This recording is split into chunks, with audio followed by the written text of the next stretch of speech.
Bom dia, tudo bem? A mensagem que Deus colocou para mim hoje, ela diz assim: há uma realidade espiritual agindo em nós, mesmo quando nós não compreendemos.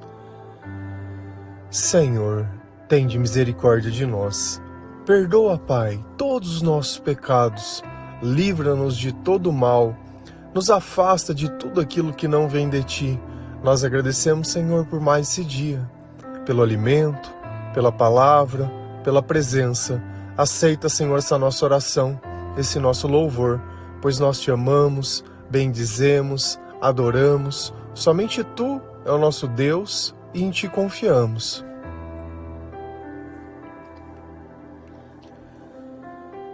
Somente Jesus pode abrir os nossos olhos espirituais. É através do arrependimento, da sabedoria de Deus e da presença do Espírito Santo que nós começamos a perceber algo que nós não percebíamos. Antes, a nossa vida ela era tomada pelo demônio, assim como o nosso comportamento, a nossa forma de agir, de pensar e as coisas que nós buscávamos. Cegos, nós éramos cegos, perdidos, não sabíamos o que fazíamos. E assim, quando o Senhor ele entrou na nossa vida, Ele não mudou apenas a nossa mente, mas os nossos pensamentos. Tudo aquilo que nós sentimos e a forma que nós vivemos. E nessa batalha espiritual, todo aquele que não conhece Jesus, a oração, continua tendo a mente controlada. Só que tem uma coisa, o diabo ele é o pai da mentira. E ele cria ilusões. As pessoas que estão dominadas por ele, elas não sabem disso. Elas acreditam piamente que não tem problema nenhum, que tudo que elas fazem é direito delas, que a vida é delas. Então elas não veem problemas nas coisas que são problemas. E assim elas vão tentando sobreviver. Sobreviver a mais um dia, buscando prazeres, buscando momentos. Só que chega um ponto ao qual nós não queremos mais viver, que a nossa vida ela perde o sentido, que a dor ela é tão grande, mas tão grande, que talvez fosse melhor não ter vida. E nós esquecemos o valor de tudo aquilo que nós temos pelas coisas que nós não temos ou pelas coisas que nós gostaríamos. E quando Jesus ele chega num lugar onde as pessoas elas têm um comportamento totalmente destoante das outras pessoas, algo acontece.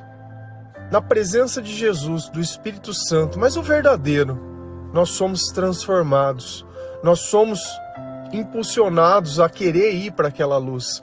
Imagina que você está caminhando numa noite escura, mas escura mesmo, sem lua, sem nada, e daqui um pouco você está perdido, você não sabe para onde vai, mas lá no fundo você vê algo que brilha, você vê uma luz de algum lugar e você fala, bom, eu vou para aquele lugar porque lá deve ter pessoas, lá eu vou conseguir ver o que está acontecendo. Então é natural quando nós estamos perdidos nós procurarmos a luz. Isso é o mais natural. E Jesus é essa luz que nós encontramos no mundo, porque sem Jesus tudo é escuridão. Se a gente vai lá em Marcos 5, versículo 2 a 5, a palavra do Senhor ela diz assim: assim que Jesus saiu do barco, foi encontrar-se com ele um homem que estava dominado por um espírito mau. O homem vinha do cemitério, onde estava morando. Ninguém conseguia prendê-lo, nem mesmo usando correntes. Muitas vezes já tinham amarrado as suas mãos e os seus pés com correntes de ferro, mas ele quebrava tudo, e ninguém conseguia dominá-lo. Passava os dias e as noites nos montes e entre os túmulos, gritando e se ferindo de propósito com pedras. Então quem está falando com Marcos, quem está falando conosco é Marcos. Marcos foi quem? Marcos não andou com Jesus. Marcos não foi um discípulo de Jesus. Marcos foi alguém ao qual andava com Pedro. E foi através das histórias de Pedro que ele acabou criando esse evangelho e relatando. Assim como Lucas também não andou com Jesus. Lucas andou com Paulo. Então olha que dos 4 evangelhos que a gente vê, de Mateus, João, Marcos e Lucas, apenas 2 pessoas andaram com Jesus. Agora, olha como os relatos dessas pessoas, mesmo elas tendo escrito separados o evangelho, como ele tem uma congruência dos fatos. Então, se aquilo fosse mentira, como é que 4 pessoas diferentes poderiam estar relatando os mesmos fatos? E a gente nota pelo estilo de narrativa, pela preocupação que se escrevia, que cada um é uma pessoa diferente. Não foi escrito pela mesma pessoa, porque nós temos características e nós temos vícios linguísticos aos quais sempre ficam impressos quando nós escrevemos um texto. Então você pode olhar e achar que foi a mesma pessoa, ou você pode achar que aquilo realmente aconteceu, e essas são testemunhas que relataram as mesmas coisas, sejam de forma primária ou seja de forma contando, da mesma forma que nós viemos hoje recontando a mesma história, e são os mesmos fatos e os mesmos acontecimentos. E ele está relatando sobre quem? Sobre Jesus. Assim que Jesus saiu do barco, antes disso, o que tinha acontecido? Aquele milagre onde Jesus dá ordem aos ventos, à tempestade, e a tempestade se acalma. É interessante que quando você olha a quantidade e a densidade das coisas que vão acontecendo aonde Jesus passa, sempre tem um fato importante aonde ele está. Ele não perdeu tempo aqui enquanto ele esteve na terra, mas ele serviu ao Senhor. E assim também precisa ser a nossa vida, tem que ter esse senso de urgência, de servidão, de buscar pessoas, de transformar vidas, de ajudar outras pessoas, de trazer discernimento e de se permitir ser usado pelo Espírito Santo, ao invés de gastar todo o tempo nessa vida buscando recursos, cuidando das suas próprias coisas, buscando relacionamento e buscando coisas as quais, quando nós não estivermos aqui, nós não vamos levar, mas vão ficar aqui. Assim que Jesus saiu do barco, foi se encontrar com ele um homem que estava dominado por um espírito mau. Então aqui é a primeira coisa que nós precisamos entender. Que região era essa? Era uma região de gentios, uma região de pagãos. Tá? Então aquelas pessoas elas não seguiam a Deus. Nem o Deus do Antigo Testamento, nem eram judeus, nem nada. Então era uma região pagã. Quando Jesus ele colocou o pé naquela terra, olha que aqui tem uma coisa interessante. Lembra que eu fiz a analogia de você no meio da escuridão e você ter tendência a procurar a luz? Enquanto outras pessoas tentavam ajudar aquele homem, ele só via escuridão dentro daquelas pessoas, porque apesar da boa intenção que elas tinham de tentar ajudar ele, elas não podiam fazer nada. Por quê? Porque a mente dessas pessoas já estava tomada por espíritos maus também. Nós sabemos hoje, graças a Jesus e à palavra de Deus, que todos nós nascemos no pecado e permanecemos no pecado enquanto nós não temos um encontro com Jesus Cristo. Então, se um dia você se encontrou com Deus, você sentiu a presença de Deus, é porque alguém estava com o Espírito Santo, porque é impossível. A presença de Deus está em algum lugar e mesmo os demônios não a notarem. Então o homem, quando ele viu Jesus, ele não sabia quem era Jesus. Ele nem sabia da existência de Jesus. Nem naquela terra Jesus era alguém que era querido, alguém que já era falado. Ninguém sabia quem era ele. Era apenas um homem que estava descendo de um barco. E quando o homem endemoniado, que estava cheio de espírito mau, viu Jesus, o que esse homem fez? Ele teve tendência a ir buscá-lo. E aqui ele começa a relatar um pouco da vida desse homem. O homem vinha do cemitério onde estava morando. Aqui tem mais um probleminha. Para os judeus, os cemitérios são impuros. Eles não podiam tocar nem no corpo das pessoas. Sempre que eles faziam isso, tinha que ter um processo de purificação. Aonde passava 24 horas, muitas vezes tinham que oferecer um animal, fazer algum tipo de coisa, ou ficar fora do acampamento. Então eles tinham todo um cuidado em relação a isso. E esse homem, ele vivia justamente nesse lugar, dentro de um cemitério. Então você imagina, Jesus ele desceu num lugar e veio um homem em direção dele saindo de dentro do cemitério. Ninguém conseguia prendê-lo, nem mesmo usando correntes. Então olha como ele já era uma figura conhecida daquela cidade, daquele lugar. E assim nós temos muitos conhecidos. pessoas a qual têm comportamento muitas vezes violentos, pessoas a qual têm um comportamento muitas vezes recluso. Eu me vejo nesse homem, uma pessoa que se isolava. O meu cemitério era na onde? Era no meu trabalho, ao qual eu trabalhava à noite sozinho todos os dias. Então, todos os dias, enquanto todo mundo ia embora, porque tinha trabalhado todo mundo junto, eu ficava lá sozinho, porque eu tinha aversão a pessoas. Eu não queria ver pessoas, eu não queria ver ninguém, eu queria ficar quieto no meu canto. E eu sei que muitas pessoas são assim, depois que elas passam por um trauma, depois que elas passam por decepções, elas têm tendência a fazer uma reclusão, a não querer estar no meio dos outros. E às vezes a gente achava que isso era algo nosso. Eu achava que a insônia era uma doença que eu tinha, entre aspas, né, algum distúrbio, alguma coisa. Eu achava que por eu ser antissocial, eu não gostava de pessoas, eu não gostava de estar no meio de pessoas, tanto que eu não era convidado para nada. Todo mundo da minha família era conhecido e eu não era convidado para nada, por mais que as pessoas fossem conhecidas. Eu era esquecido. E tudo bem, porque era assim que eu vivia. Sempre me convidavam no começo e eu não ia, depois até que desistiram. Chega um ponto que você já não faz mais nem parte, ninguém faz mais nem questão. E tá tudo bem também. Eu acho que cada etapa da nossa vida tem um momento e nós já aprendemos que nós não estamos aqui procurando um culpado, mas tentando encontrar discernimento. E era aquela época que eu tinha depressão também.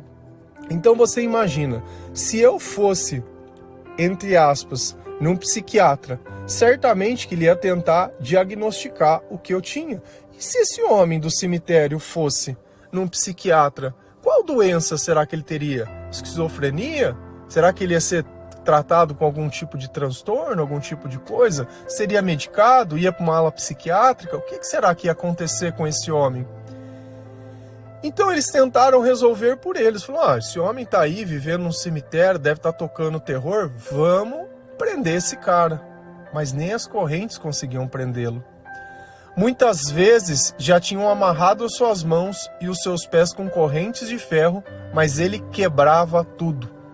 Então olha que o poder e a força nossa, ela não está relacionada ao nosso corpo. A nossa limitação, ela está relacionada à nossa mente.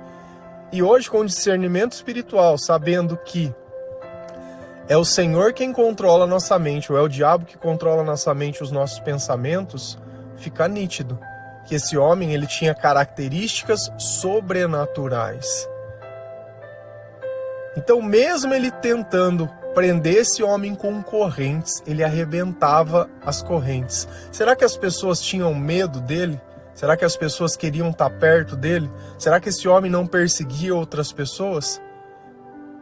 Chegou um ponto que a convivência dele ficou tão difícil que ele resolveu morar na onde? Num cemitério. E assim somos nós. Nós vamos vivendo, descartando pessoas, descartando oportunidades, destruindo casa, destruindo famílias, falando, gritando. Será que ele gritava? Como será que esse homem ele se comunicava? Será que ele passava de forma normal? Será que ele vivia como todo mundo vivia? Passava os dias e as noites nos montes, entre os túmulos, gritando. Olha como a aflição e o tormento desse homem era de dia e de noite. O diabo ele não escolhe hora para dormir. O diabo ele não vive dentro de rotinas. E olha como a vida desse homem ela já estava dominada, como a mente desse homem já estava possuída. Que ele de dia e de noite vivia gritando no meio dos montes. E aqui eu vou trazer um ponto para vocês que talvez você conheça alguém que faça isso. No passado eu já fiz isso. E às vezes a gente acha que isso é um comportamento que vem da pessoa.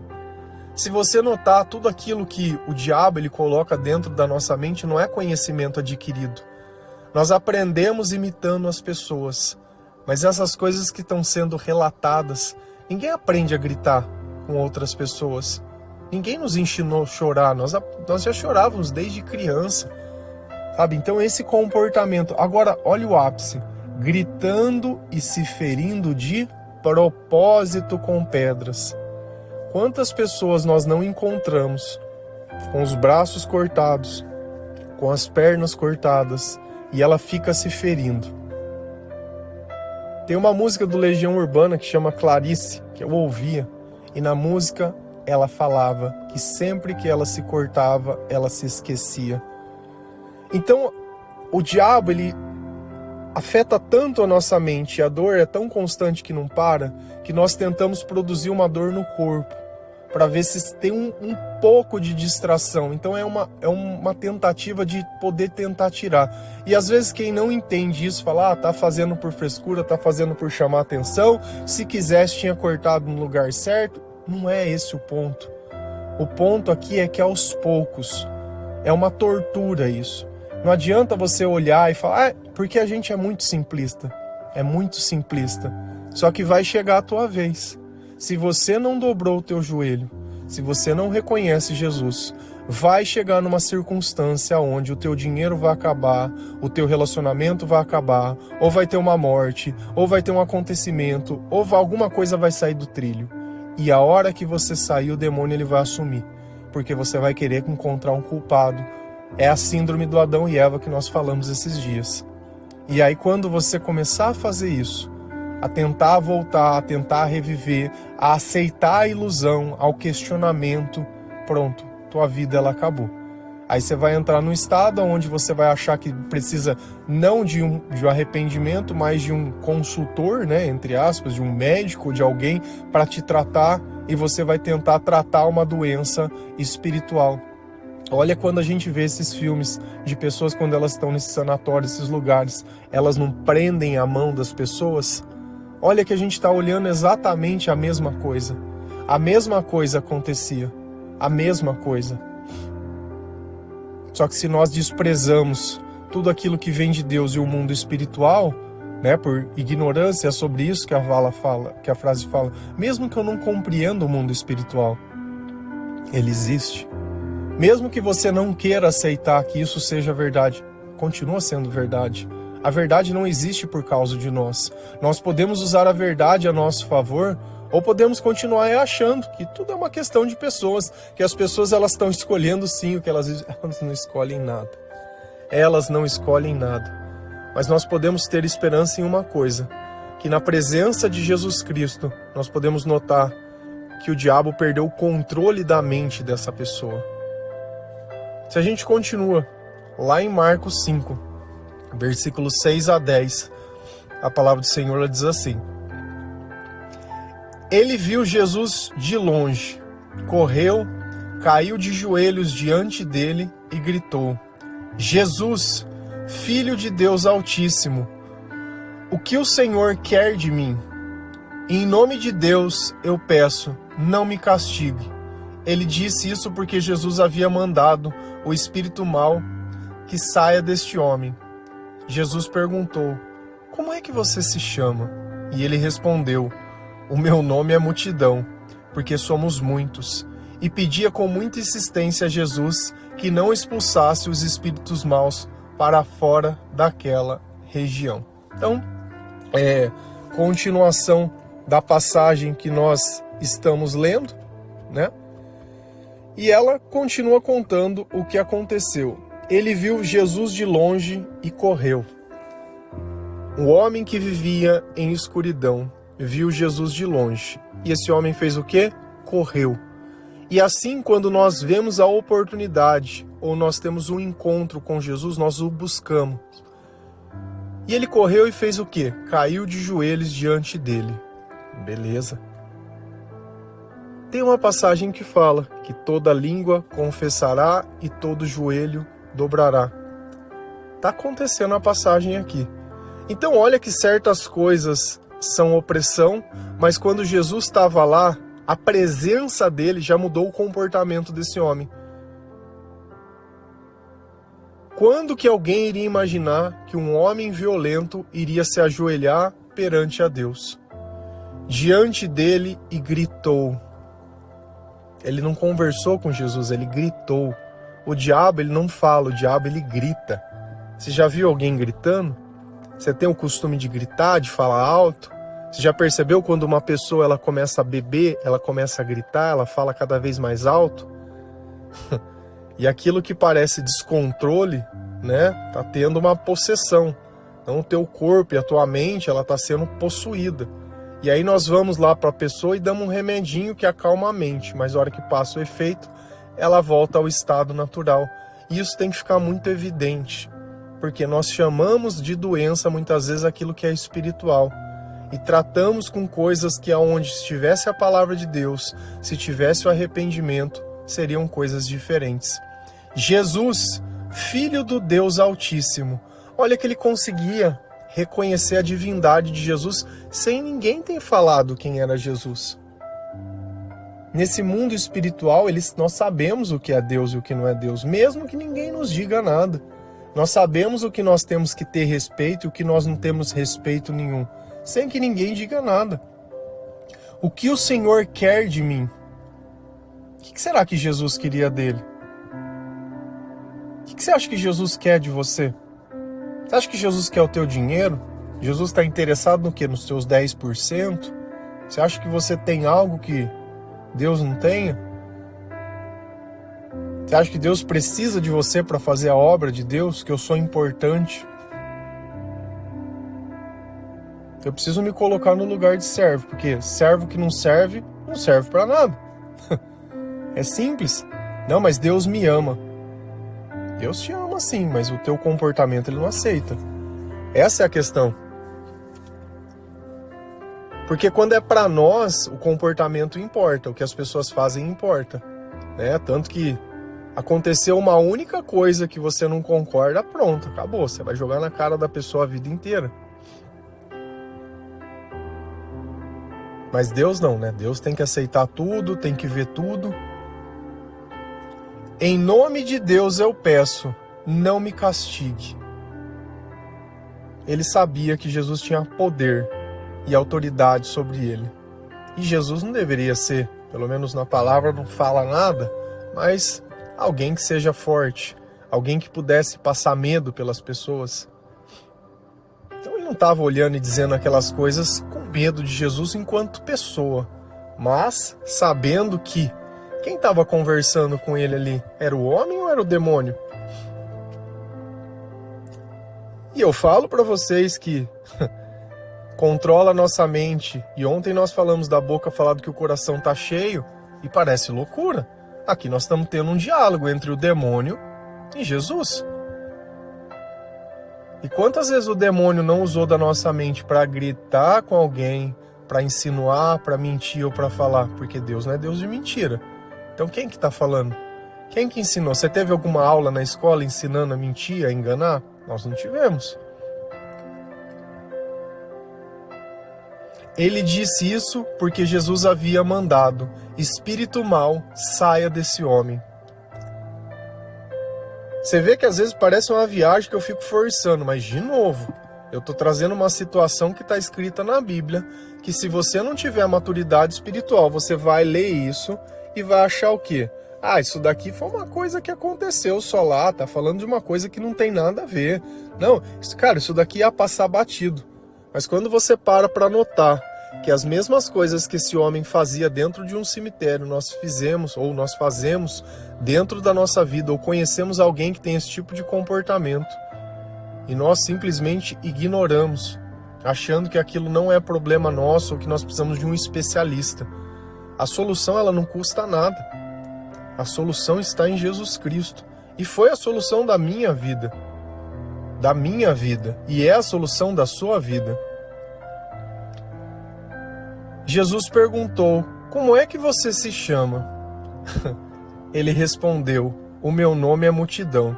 Se vocês escutam o aplicativo da Bíblia, né? Se você quiser receber, manda uma mensagem no WhatsApp, que tem aí nos panfletinhos com o Lucas ou com a Natália, e pede. O aplicativo, ele é gratuito. Nele, na versão NTLH, dá para você ouvir. E toda vez que o nosso querido Espírito Mal fala, ele tem uma vozinha: o meu nome é Multidão. Em outras traduções, ele vai falar que o nome dele é Legião. E por que ele fala isso? Porque são muitos, porque somos muitos. Então existia só um demônio dentro daquela pessoa? Não, existia muitos, mas muitos quantos? Quantos demônios você acha que pode caber dentro da cabeça de uma pessoa, de um comportamento de alguém, para ele tomar o controle? Porque cada vez que você discorda com Deus, ou cada vez que você não perdoa, é um novo demônio que entra dentro de você, para controlar a tua mente, para controlar. E cada vez que nós vamos nos arrependendo, nós vamos tirando essas desgraças de dentro de nós. Graça, desgraça. E pedia com muita insistência a Jesus que não expulsasse os espíritos maus para fora daquela região. Por que eles não queriam ir para fora daquela região? Porque lá era uma região pagã. E aí, se a gente continua lendo essa passagem, eles olham uma manada de porcos e pedem, deixa que a gente vai para os porcos. Aqui fica evidente mais uma coisa, que todo espírito precisa de um corpo vivo. E olha que os espíritos, eles conseguem fazer o quê? Habitar nos animais. O teu cachorrinho, o teu bichinho, né, o teu pet, que controla a tua vida, né, que você vive a tua vida inteira para ele, que você deixa de fazer as coisas por causa dos bichos. E eu não falo para você precisa maltratar, não é sobre isso. Mas já que você quis ter, tenha a condição de ter da forma certa. Porque se você teve por apego emocional, achando que é a tua companhia, a minha companhia é Jesus Cristo. É Jesus, a minha companhia é Jesus Cristo. Eu não me sinto sozinho não porque eu tenho um pet, eu me sinto porque Jesus está comigo. Então quando nós buscamos no mundo a solução, certamente que é o diabo iludindo a nossa cabeça. E aí o que acontece? Os espíritos saem e entram. Sabe quantos porcos tinham lá? Quase 2.000. Sabe o que aconteceu? Todos esses porcos, quando o espírito saiu do homem e entrou em 2.000 porcos, eles foram lá e pularam dentro de uma ribanceira e se mataram afogados. 2.000 porcos. Quantos espíritos tinha naquele homem? 2.000. 2.000. Você tinha noção que era tudo isso? Que tinha acontecido isso?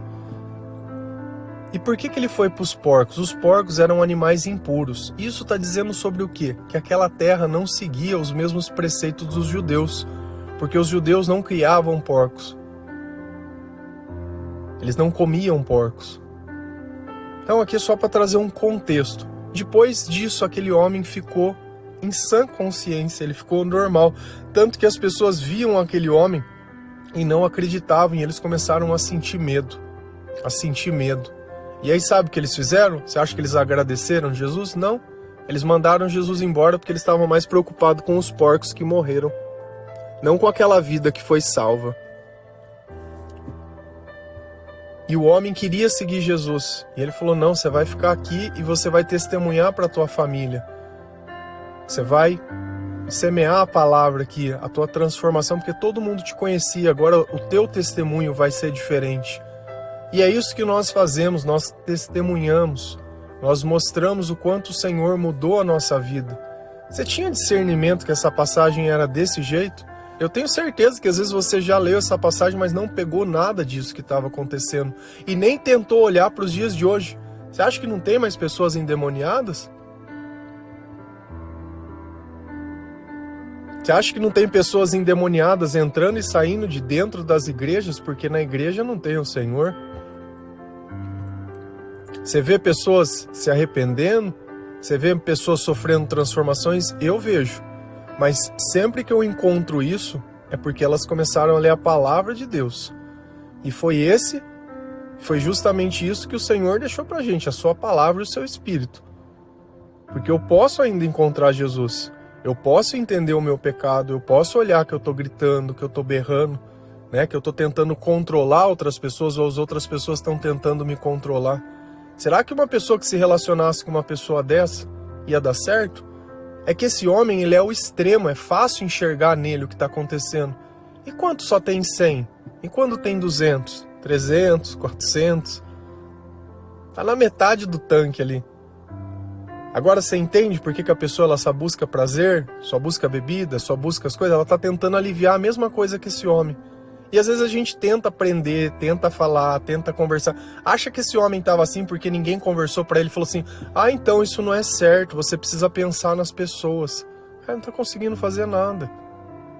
Sabe, nós não escolhemos, fique muito bem claro. Se nós temos uma oportunidade é diante de Jesus. É Ele quem expulsa os espíritos, é quando o Espírito Santo está. Ele é a luz. Nós temos uma necessidade de transformar. Olha que o Espírito não queria sair daquela região. Então que a minha casa seja uma casa de oração, que dentro da minha casa só se escute louvores, dentro do lugar que eu estou e aonde for possível colocar, porque eu quero que o demônio ele não queira ficar dentro de um lugar. Você vê que para ele falou, não, aqui tá bom, aqui as pessoas, aqui é tudo bacana, não manda eu para outro lugar não, sabe? Ou nós criamos o ambiente para que Deus possa viver conosco, ou fica complicado. Amém? Que Deus abençoe cada um de vocês, que você comece a ter um discernimento espiritual muito maior, mas nós precisamos primeiro olhar em nós, na multidão que está dentro de nós, no que tem acontecido na nossa vida, o que tem acontecido nos meus sentimentos, como eu tenho me relacionado com outras pessoas, se eu tenho falado, se eu tenho gritado, se eu tenho dito a verdade, se eu tenho mentido, se eu tenho tido felicidade ou se eu não tenho, em tudo aquilo. Você vê que eu trago histórias da minha própria vida, coisas que talvez eu deveria ter vergonha de falar, e eu não falo para expor as pessoas porque isso é passado, coisas que passou, coisas que poderiam ter machucado, mas não machucam mais. Coisas que o poder de Deus me alcançou. Coisas que existiam porque Jesus não existia na minha vida e isso não existe mais. Mudou o relacionamento que eu tenho com as pessoas, mudou o relacionamento que eu tenho com a minha família, mudou a minha relação que eu tenho com o Senhor, mudou o propósito da minha vida. Jesus ele não passa pela vida de ninguém sem mudar tudo.